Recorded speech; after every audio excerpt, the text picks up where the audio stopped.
Olá, está no ar o Jornal Terra Viva, segunda edição. Veja o que é destaque no agronegócio no Brasil e no mundo a partir de agora. As principais demandas dos mais de 3 milhões de agricultores familiares são debatidas na Confederação da Agricultura e Pecuária do Brasil.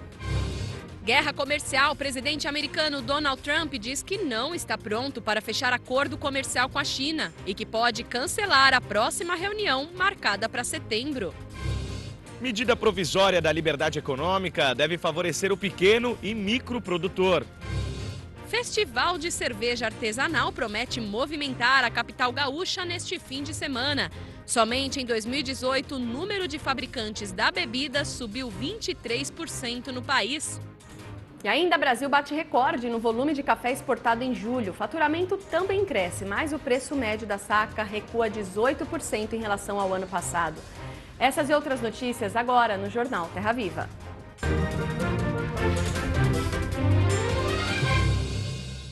Um evento realizado nesta sexta-feira em Brasília tratou sobre as principais necessidades da agricultura familiar. Promovido pela Confederação da Agricultura e Pecuária do Brasil, a CNA, o encontro também foi acompanhado à distância, por meio de videoconferência, nas federações de agricultura e pecuária de vários estados. De acordo com o Ministério da Agricultura, o país possui 4 milhões e 100 mil propriedades rurais dedicadas à agricultura familiar. E o número de DAP, Declaração de Aptidão ao PRONAF, condição para que o agricultor acesse o Programa Nacional de Fortalecimento da Agricultura Familiar, ultrapassa 3 milhões. As principais demandas desses produtores foram debatidas na reunião da Comissão Nacional de Empreendedores Familiares Rurais, da CNA. O evento também foi acompanhado por meio de videoconferência pelas federações de agricultura e pecuária dos estados. O retorno do financiamento agrícola para assistência técnica e extensão rural foi um dos temas. Para o agricultor familiar, o pequeno e o médio produtor, está dado no Plano Safra 19 e 20 que ele pode incluir esse item na sua planilha de financiamento. Então, assim como ele financia o fertilizante, assim como ele financia a mão de obra, ele pode financiar a assistência técnica para aquele projeto. As conquistas do atual Plano Safra, como o crédito específico para a construção de casas no meio rural, também foram tratadas na reunião. Com a diferença de que a casa não é um investimento produtivo. Então ele vai ter que ter outros investimentos na propriedade que justifiquem a capacidade de pagamento para ele financiar um imóvel. Selo Arte, uma conquista para os produtores de alimentos feitos de forma artesanal, como queijos e embutidos, ainda precisa cumprir etapas burocráticas para de fato ser liberado pelos estados. Primeiro, é necessário uma instrução normativa do Ministério da Agricultura com os requisitos para o selo Arte.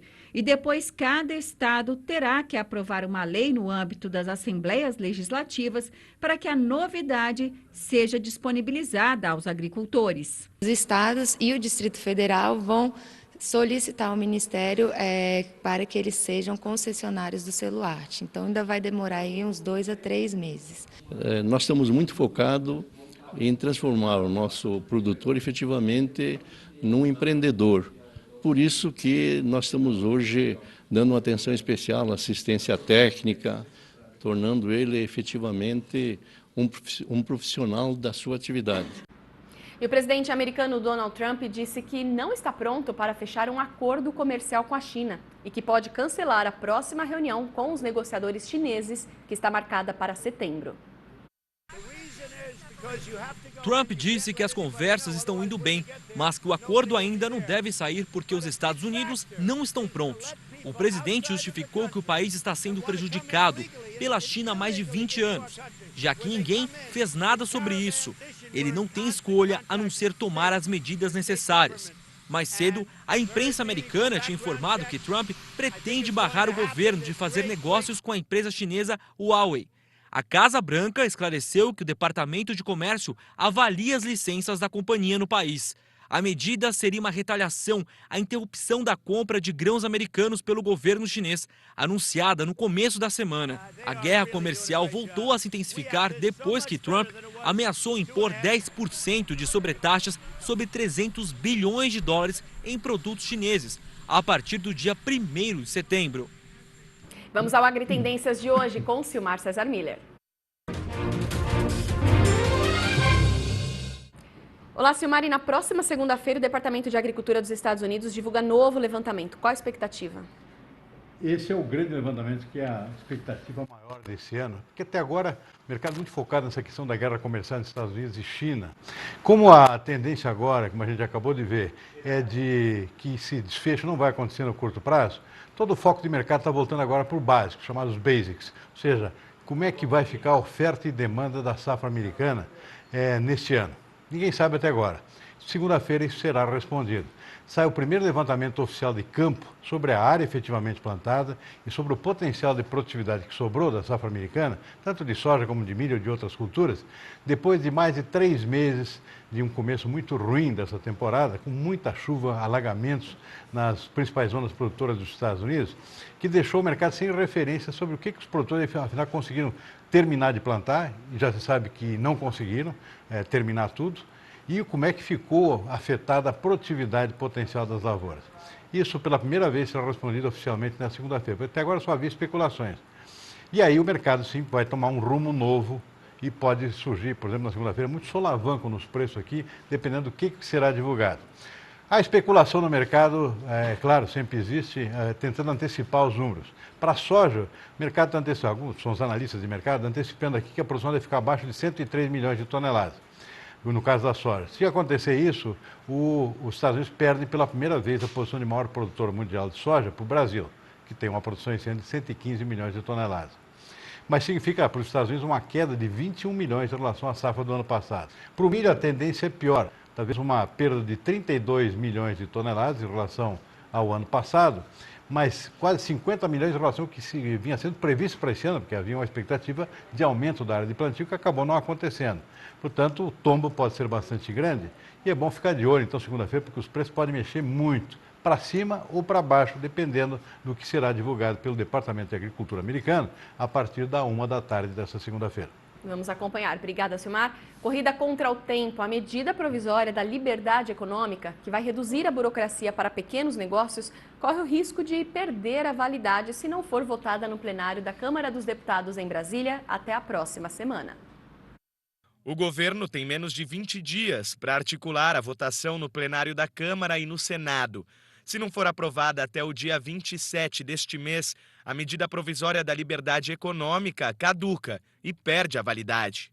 O secretário especial de Desburocratização, Gestão e Governo Digital do Ministério da Economia confirmou que o texto deve sofrer alterações e mostrou preocupação com o prazo apertado. Ela precisa ser votada na semana que vem no Congresso, na Câmara de Deputados. Depois ela vai para o Senado, pode ser aprovada no Senado.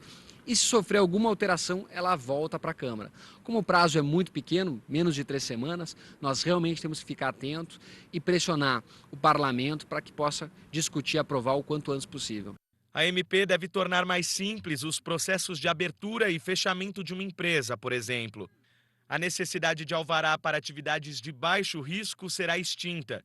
O prazo de concessão para outras atividades terá um tempo máximo estipulado pelo governo e passará a valer automaticamente caso o Estado não tome decisão. Vai obrigar todos os órgãos, inclusive ambientais e sanitários, a terem prazos. Então, se você é produtor rural e entrou com um pedido de licenciamento ambiental, você vai ter um prazo para receber um retorno. Hoje você não tem. No agronegócio, a MP deve favorecer principalmente o pequeno e o microprodutor. Segundo o governo, nenhuma licença poderá ser exigida, enquanto o empreendedor estiver testando, desenvolvendo ou implementando um serviço de baixo custo, que não tenha risco elevado. Mas a ideia é que vai facilitar muito a vida do cidadão, do empreendedor, do produtor rural, que hoje muitas vezes fica sem saber quanto tempo vai levar para ele poder fazer o seu empreendimento, a sua lavoura, o seu negócio. Então o Brasil precisa mudar muito isso aí. A previsão da Secretaria de Política Econômica do Ministério da Economia é de que a medida gere 3.700.000 empregos em até 10 anos e aumente o PIB per capita do Brasil em 7%. E a seguir, previsão do tempo. Nova frente fria pode avançar pelo sul do país na próxima semana.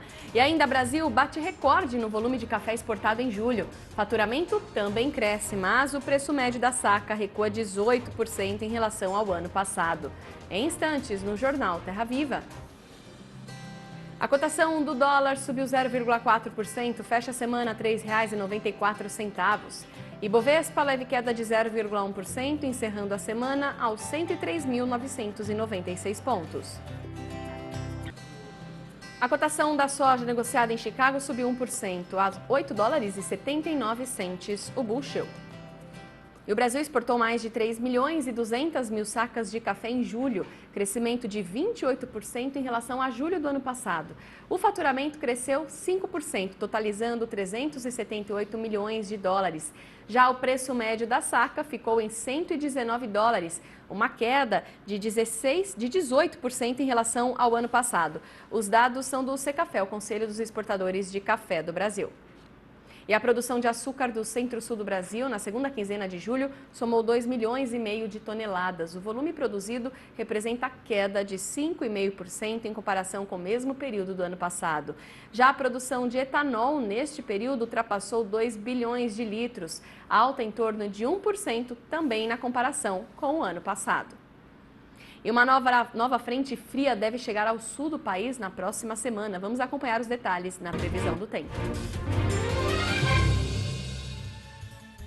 O final de semana ainda deve ser marcado por tempo seco em grande parte do Brasil central, ainda sob a atuação de uma área de alta pressão atmosférica que acaba inibindo a formação de nuvens mais carregadas. Em áreas do centro-oeste, durante o sábado, a expectativa é de tempo firme, pelo menos na maior parte da região. Mas olha só, tem pancadas de chuva principalmente em áreas mais ao sul de Mato Grosso do Sul, e isso por conta da formação de uma nova frente fria. Mas atenção, este sistema frontal não deve avançar e, por enquanto, o tempo mais seco ainda vai persistir nas demais áreas da região centro-oeste.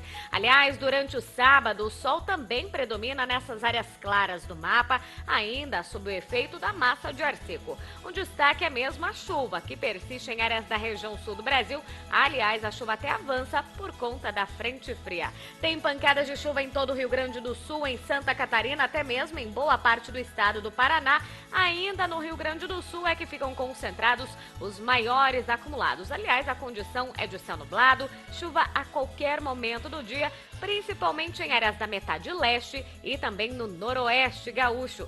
Pela manhã, temperatura mínima de 20 graus em Cuiabá, 15 graus em Belo Horizonte. No período da tarde, calor intenso em áreas da metade norte brasileira, também em áreas do centro-oeste, faz até 37 graus em Cuiabá no período da tarde. Já em áreas da região sul, a temperatura é um pouquinho mais amena. Após a passagem da frente fria, a temperatura volta a cair, máxima de apenas 19 graus em Porto Alegre. Para os próximos dias, nada de chuva em grande parte do Brasil central. Ainda tem expectativa de tempo instável, principalmente na região sul do Brasil, onde a chuva deve persistir. Mas atenção, o destaque mesmo é a queda na temperatura após a passagem deste sistema frontal.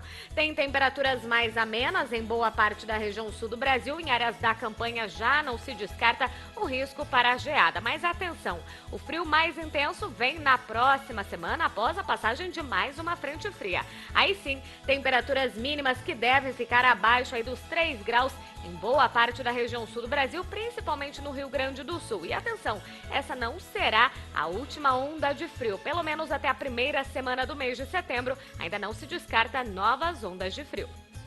E a seguir, o Giro Brasil com os destaques do agronegócio e ainda Festival de Cerveja Artesanal promete movimentar a capital gaúcha neste fim de semana. Somente em 2018, o número de fabricantes da bebida subiu 23% em todo o país. Daqui a pouco os detalhes no Jornal Terra Viva.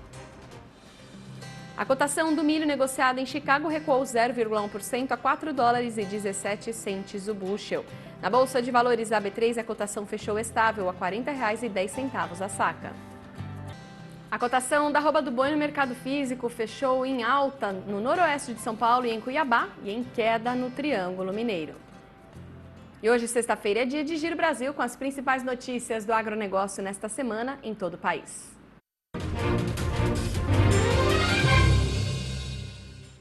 O preço do boi gordo se manteve estável em São Paulo. O boi casado de animais castrados ficou cotado em R$ 9,90 o quilo. Em uma média nacional, o animal apresentou uma valorização em torno de 1,2% em julho, na comparação com o mês anterior. Os dados são da Scott Consultoria. O plantio de trigo está concluído no Rio Grande do Sul. A área inicialmente estimada para o cultivo do grão é de 739,4 mil hectares.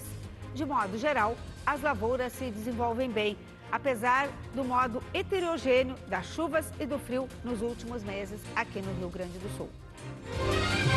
No Paraná, a expectativa é que a soma da produção de milho das duas safras deste ano chegue a 16 milhões e 840 mil toneladas. Esse volume é um dos maiores já registrados. Os dados são da Companhia Nacional de Abastecimento, a Conab. No primeiro semestre do ano, as exportações de florestas plantadas cresceram 12% em relação ao mesmo período de 2018. A alta na exportação é consequência do aumento da demanda externa, sendo a China o principal destino do produto, representando 60,7% do total. As cotações do algodão seguem em baixa na Bahia. De acordo com o Centro de Estudos Avançados em Economia Aplicada, o CEPEA, o produto recuou quase 2% no final de julho. Segundo os pesquisadores, as chuvas de maio e o clima frio de algumas localidades atrasaram a colheita da safra 2018-2019.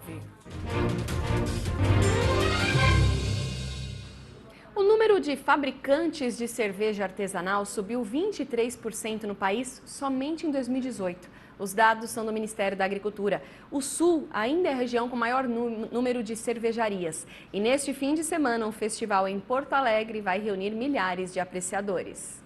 O prazer que resulta de 4 ingredientes: malte, levedura, lúpulo e água. Porto Alegre é considerada a capital da cerveja artesanal. De acordo com o Ministério da Agricultura, Pecuária e Abastecimento, são 35 estabelecimentos como este. O Rio Grande do Sul é o estado que mais produz a bebida no país, seguido de São Paulo e Minas Gerais. Lisandro trocou a carreira de advogado para encarar esse mercado competitivo há 2 anos e não se arrepende. Uma por satisfação pessoal, buscando uma qualidade de vida melhor e um prazer mesmo, que é uma coisa muito gratificante para nós produzir cerveja. E tive um incentivo muito grande, que é da família. Carlos também produz cerveja. O sociólogo, que trabalhou 25 anos em multinacionais no Departamento de Recursos Humanos, deixou a carreira de lado para viver a paixão de produzir cerveja. Ele é dono de uma Cobrewing, uma fábrica compartilhada. Aqui, 7 marcas revezam os equipamentos, o que reduz os custos de manutenção e gastos básicos. O espaço possibilita produzir sem precisar de grandes investimentos. Foi criado com a intenção de dar uma mão para aquele cervejeiro que faz a sua cerveja em casa e que está louco para entrar no mercado. E para ele não entrar no mercado de forma irregular, ele vindo para cá, na Cobrewing, que a gente chama, que é um compartilhamento de espaço cervejeiro, ele vai ser legalizado. Aqui nós temos uma planta legalizada e o estilo que ele fabrica, ou os estilos que ele fabricava em casa, ele pode passar a fabricar aqui. O Jornal Terra Viva de hoje fica por aqui. Você pode rever todo o conteúdo desta edição no site tvterraviva.com.br e no novo aplicativo do canal Terra Viva disponível no Google Play. Obrigada pela companhia e até mais.